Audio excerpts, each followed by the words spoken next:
Hello, angels. Happy new moon in Taurus. I'm excited about this one and a little nervous as usual. I do things that shouldn't help normal people when they're nervous, like drink a beer, or today I'm drinking coffee. So just like excite the nervous system even more. Here we go. This is organic bitches brew, which, hello, that could be really offensive to some people. It's not to me. Somebody should like define that etymology here of the word bitch, because I think that it's like it could be useful and we just need to like clarify what it is we mean by this. Okay. Okay.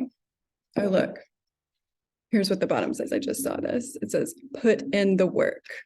As for me and my house, I am trying, and the best that I can do right now is make a commitment to make a video for the new moon each month, okay?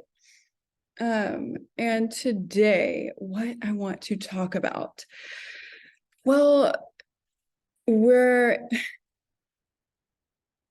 it's a new moon in Taurus.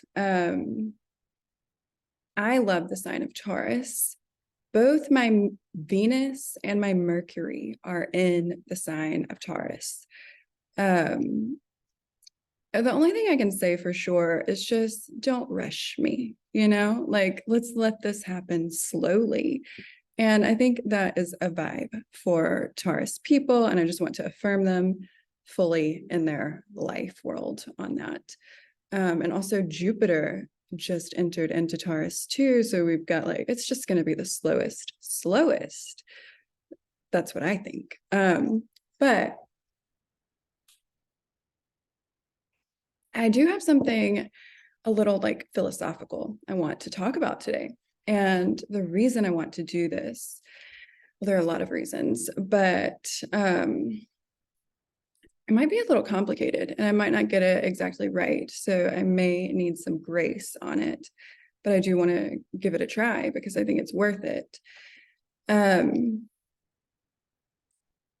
I did think through this a little bit. And so sometimes that like kind of causes me to stumble. I like words, speech. I like to use speech as an action. And so when I have put like too much forethought into my speech, then it becomes dissociated from an action and into the realm of performance. And that is what makes me nervous. And so that's why I have to say my embodied experience, like I'm feeling nervous. And then that helps me get into like the rhythm of a more action-oriented speech. So let's see. What I want to talk about today is a little bit of the philosophy of aesthetics, okay? And possibly the idea of spiritual materialism, and then also a little bit of beauty. What is beautiful in the world? And what is our duty? Kind of what's the proper orientation toward beauty when you encounter it? And one reason that I'm thinking about this is because last night I attended a beautiful art show in Selma, Alabama. It's actually where I got this amazing icon, the Madonna icon, Mother Mary here, an artist named Mary Ann Casey, and she was truly amazing. Y'all, these are not sponsored ads, I promise. I don't have followers on YouTube. These are just things that I genuinely love. And I'm just telling you this because I want you to know about good things that exist in the world. It's my favorite thing to talk about. It's just like love, joy, and beauty all over the place. Okay, so I was at this art show last night and it was so amazing. And it was just like the plurality of people there which is different, I think, than the term diversity, because what I mean by plurality is that like the fullness of individuals, like every individual human being who is born into the world is totally unique. And even the ones that have like patterned repetitious behavior, and you can kind of put them all into a category of people who perform X behavior, even those people have an individuality to them that is completely irreducible to any kind of pattern. And I just think that's the most beautiful thing in the whole wide world. Kind of reminds me of the stars in the sky. You know, you don't just look at the sky and think like star. You know, you look and you see like the darkness, and against all of the darkness, you see each individual star if you have in your contacts, or you have like a really good telescope or something, or you're out in the country. These are all like my favorite ways to do it. But okay, so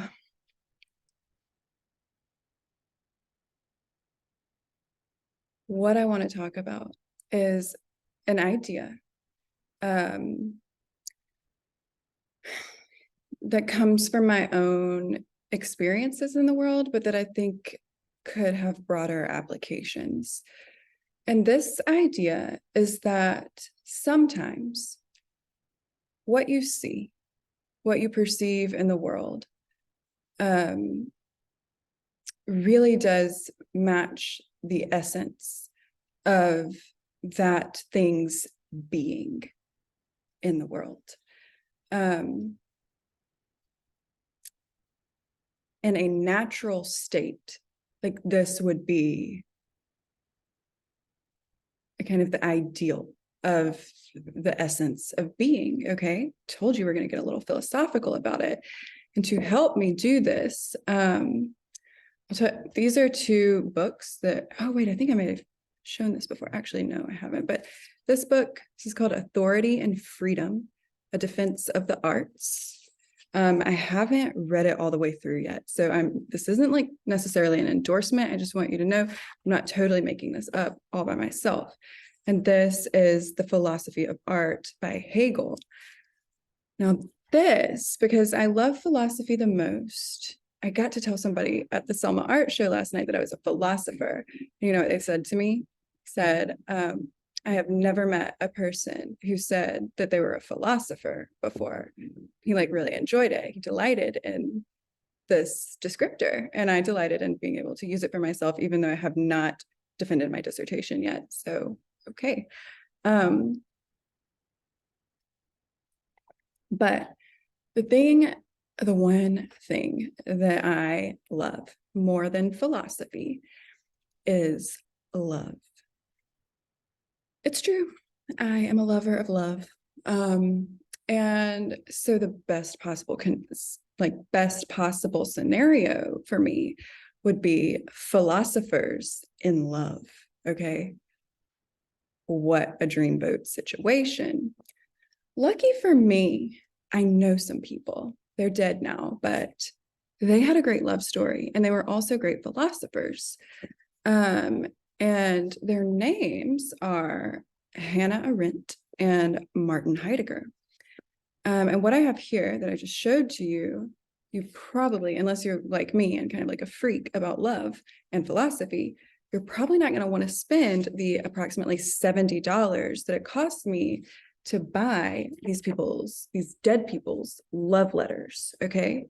For me, it was worth it because like I needed to see what in the world is going on. These people, this man was like a Nazi. He wore the swastika. This woman was a Jewish immigrant.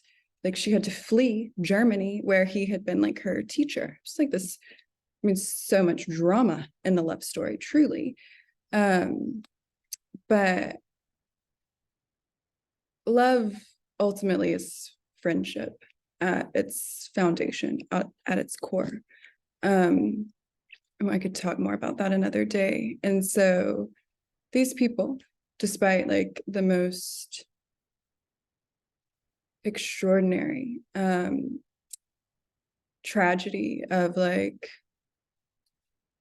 human organization and society. They were able to recover a friendship with each other that remained until her death. She was 69. She died of a heart attack. I think the honey was stressed. And then he died shortly after that. But I want to read a couple of things. These are letters that were exchanged in the year 1950 through the years 1954. The whole thing spans like 50 years of letters in this book. But just a couple of things that like have helped me think about this the way that I would like to think about it, the way that makes sense for me to think about it, and what exactly am I talking about? I'm talking about when you see something and it is what it is. The essence of the thing matches what you see in the world. And it's like, there's no hidden agenda here. There's no trying to cover up something that is actually not really that. There's no counterfeit of the situation. It's like, no, this is just, this community looks like it's been neglected because it has been neglected. You know, these people look like beautiful human beings who are like finding joy in the rituals and routines of daily life because that's exactly what they're doing. You know, sometimes it's just that easy and we don't need to overcomplicate it. And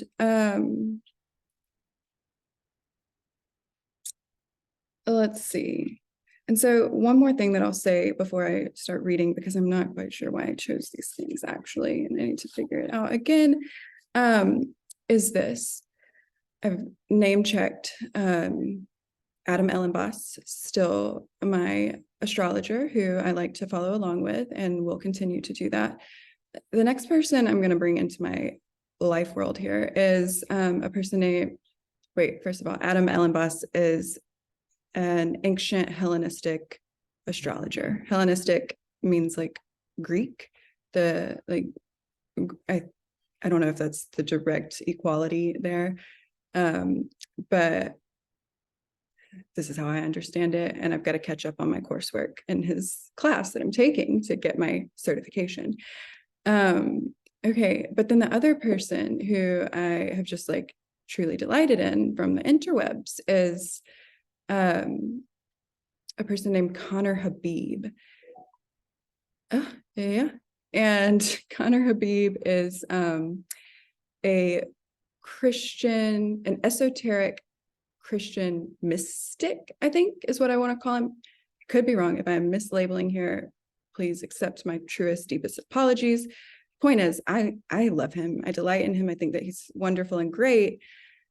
But I think we also like have a point of something that I would like to explore with him. And he is really into this idea of needing to transcend the material realm in order to like experience transcendental spirituality, if I'm understanding correctly. Could be wrong. We haven't had a conversation. I love this idea in theory, like, and perhaps even like as a spiritual knowing, you know, but there's a problem. And this is what I would like to discuss with him. See, I'm also a social scientist, and in my social science world, one thing that I've studied is the construction of human emotion, specifically the theory of constructed emotion. And what this theory says is that brain, mind, what we might say, like the ways that we label our perceptions with language.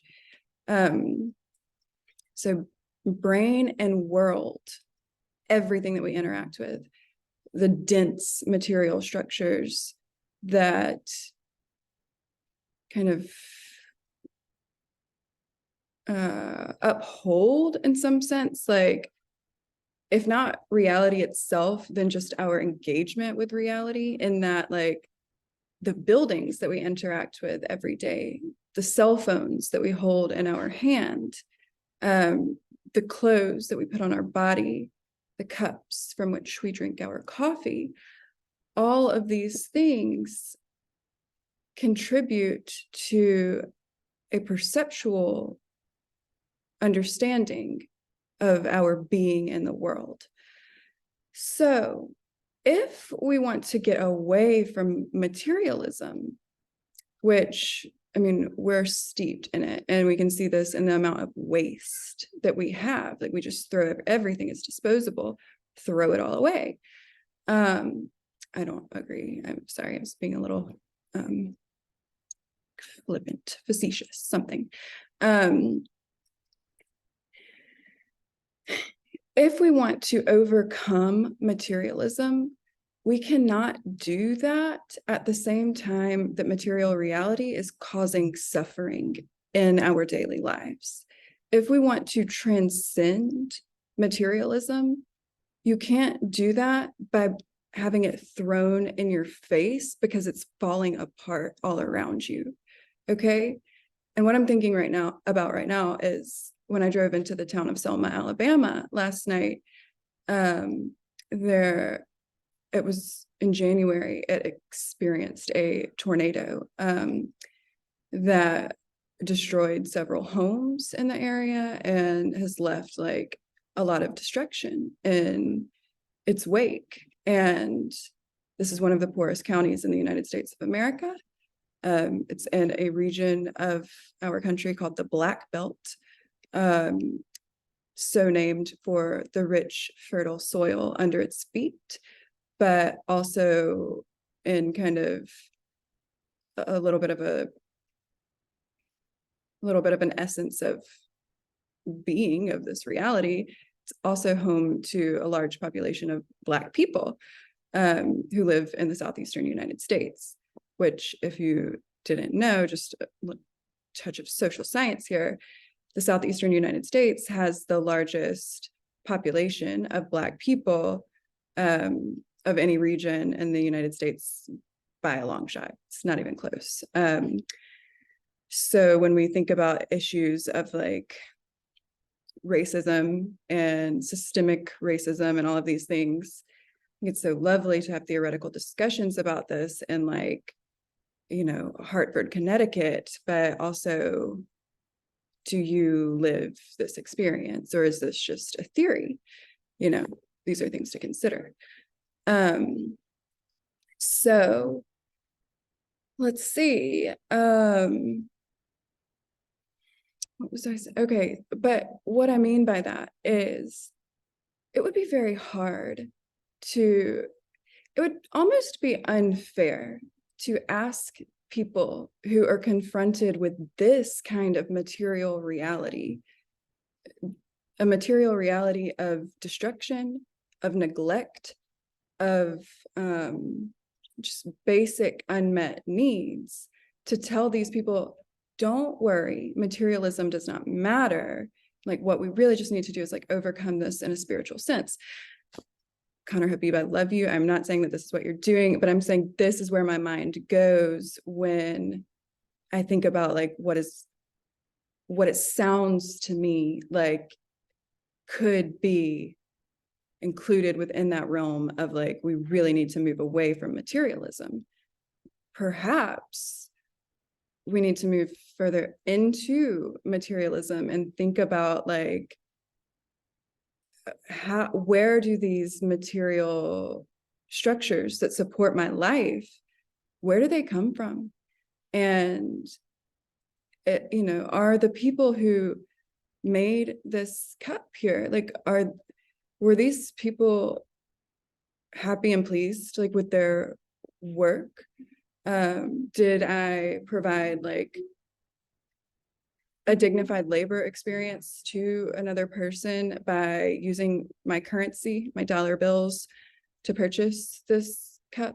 You know, the answer is probably not. Like, so I'm not speaking here from a place of perfection, but I'm saying that's a whole lot that we're leaving on the table if the goal is just total transcendence of materialism before we really like evaluate what is happening in the material. Okay, I hope that makes a little bit of sense.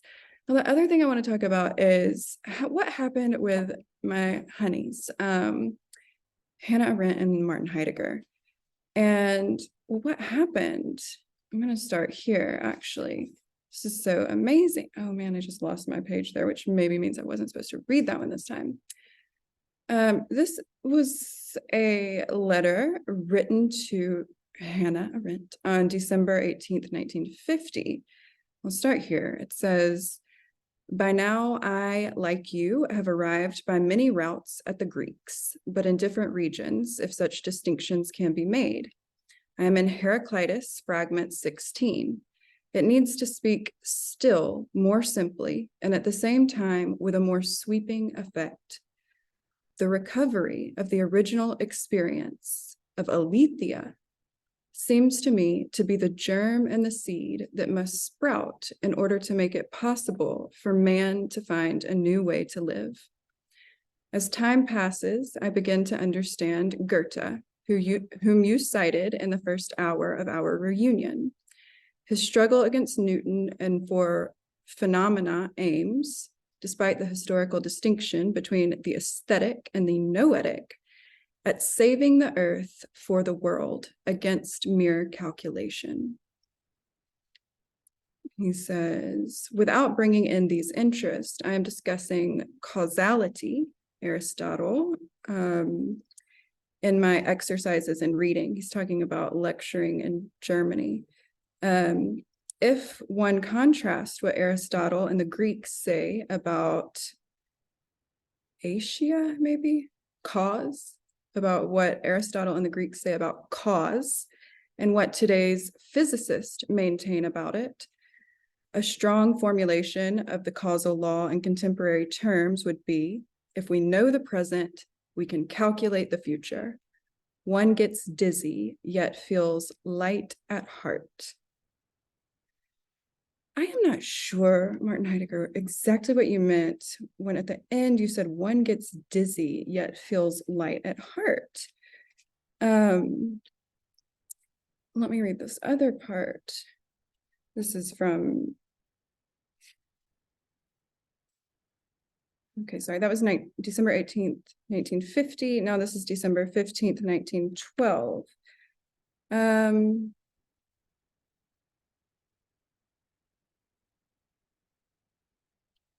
Here's what Martin Heidegger says. "I'm not lecturing this winter because I want to get the above-mentioned publications behind me. I'm still not sure what I will do in the summer. The masses scare me away. It is hard to find the few people who are up to the classes. Meanwhile, the world keeps getting darker. Conscientiousness dominates everything here. Given the disastrous situation, one would expect the opposite. Europe is now only a name that can hardly be invested with a meaning at this point. The essence of history keeps getting more and more enigmatic. The rift between man's most essential efforts and his immediate ineffectuality is becoming increasingly uncanny. All this suggests that our habitual notions are limping behind the situation and will not catch up with it again. So all that remains is resignation. But on the other hand, despite the heightened external threat, I see in everything an arrival of new mysteries, or better still, of the ancient ones. Such thinking has been the basis of my lectures in the last few years, and I hope I will succeed in making their unity clearer. Our forest and mountains are still standing and are not yet weary of their essence. They send you their best at this Christmas season into a world we can scarcely conceive of here. What are you working on now?" Martin Heidegger, honey, you know what I'm working on? Love, joy, peace, and positivity for all people, like rooted in the planet of Earth. And this is the point that I want to make, because this man is a tragic philosopher, okay? And that truly is what happened to him. He just like went farther and farther into the darkness and had a lot of like guilt, bad feelings, you know, like he had like made this thought mistake by being a Nazi. And then just saw quite clearly like what was happening with the world. And he's so absolutely right. Like Goethe, color theory, like all of these things, he saw that these things were being left behind, and it caused him like great pain and despair, truly. It's like sad and tragic. What Hannah Arendt, what her philosophy was about, at its core, was about natality, the birth of new things. Okay. And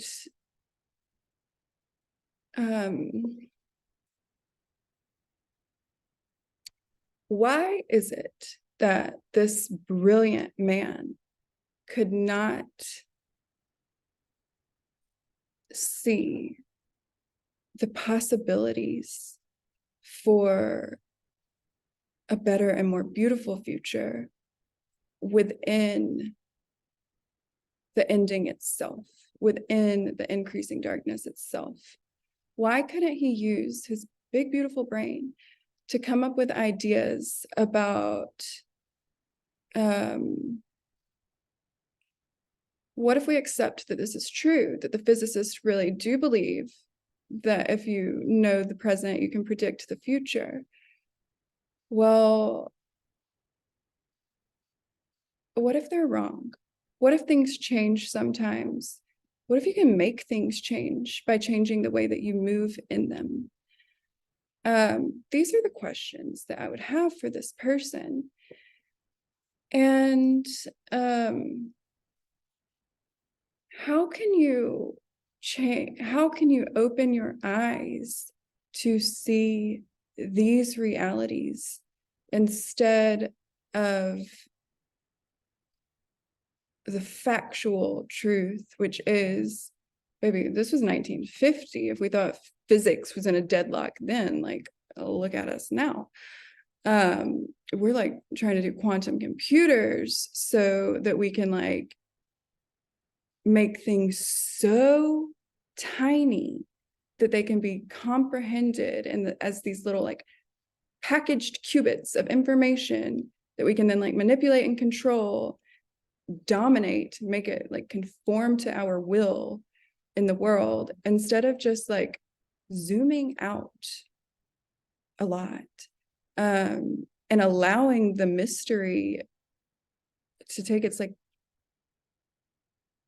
dignified, proper role in thinking itself. I think this is what we need to do. And I think that the reason that these two people remained friends throughout their life was because, oh, actually, I'll show you this. This is my favorite picture in this book. This is from a visit that Hannah Arendt made to Martin Heidegger at his home place in Germany, like toward the end of their life. And I want you to look at this expression on this man's face, okay? Oop, let's see. Okay, I don't know if you can see. Yeah, that seems good. And then there's one too where he's laughing. I don't know, you have to pay $70 to see this, okay? But the point is, he's looking at this woman like she is an alien.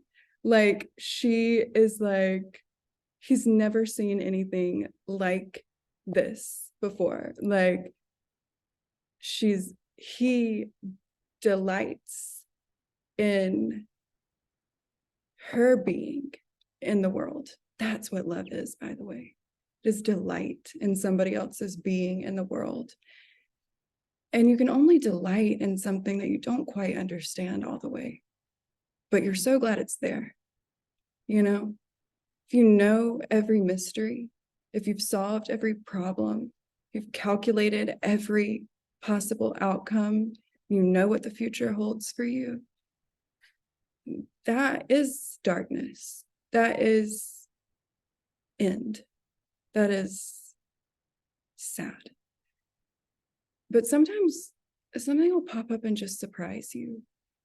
And you have to be open to that.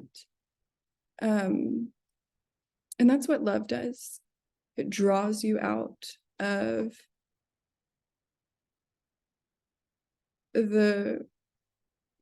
your shell of like knowing how it's all going to go already, and introduces you to something totally different. And it takes courage to allow that to happen. It's just an allowing. You don't have to do anything. Just let the beauty of the world unfold before your eyes. And if you feel like it, delight. And that's the message for our new moon in Taurus. Hope you have a great day. Bye.